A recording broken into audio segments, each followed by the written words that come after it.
So really pleased to be here today to talk to you about food. The City of Vancouver as an organization has been working to develop a just and healthy and sustainable food system for almost a decade, in partnership with countless community organizations, levels of government, and other partners. So through this work, we've been able to create more opportunities for community gardening, for the creation of urban farms, farmers markets, and better ways to manage our food waste, for instance.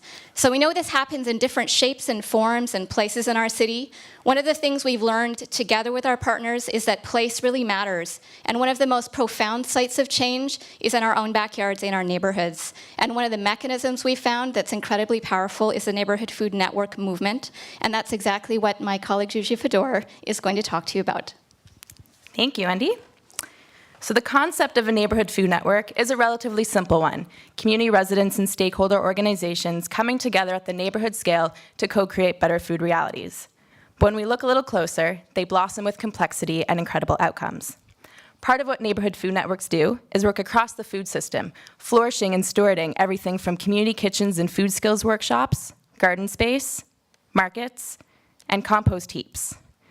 Local food assets, which alone won't feed the city, but offer Vancouverites an entry point into reclaiming and knowing their local food system, their neighbors, and what it means to have a just and sustainable food system right in their backyard. An evaluation of Vancouver Coastal Health's Community Food Action Initiative, which directly funds many of the city's neighborhood food networks, found that 86% of participants are eating better and living a healthier lifestyle, and 92% know more about food systems.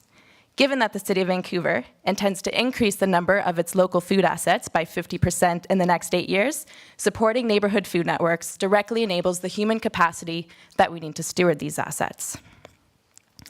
What the networks also offer are relationships of embeddedness with community centers and neighborhood houses, which serve as institutional homes. They're at the forefront of introducing a local food system into our built environment and community infrastructure. Now, the networks are not only microcosms of what a more just and sustainable physical food system would look like, but a more inclusive and connected human system. They're community developers, bridging intercultural and intergenerational divides, leveraging food as the universal common denominator we all relate to and all need. I'll always be struck by what Stephanie Lim, coordinator of the Renfrew Collingwood Food Security Institute, once told me, which is that it's actually a myth that people need a common spoken language to interact. Put them together in a kitchen or a garden, and food becomes their common language. Now, earlier this year, a woman joined the network that I coordinate, the Westside Food Collaborative, as a newcomer to Vancouver looking to get engaged in her neighborhood. Months later, after volunteering, joining a community kitchen, she expressed this really sincere, amazing gratitude for how included and welcomed our little group had made her feel. She's now coordinating a community kitchen on the West Side for other newcomers and long-term residents. It shows that neighborhood food networks are not only building physical food assets, but nourishing the human capacity that we need for people to be able to actively participate in shaping their food system, not just remaining passive spectators on the sidelines, and entering into spaces of resistance and creativity in which people themselves attempt to govern and shape their relationships with food and agriculture.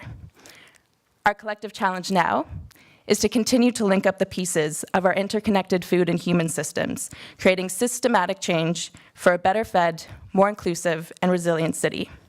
Because I believe that the way to a city's health is through its belly.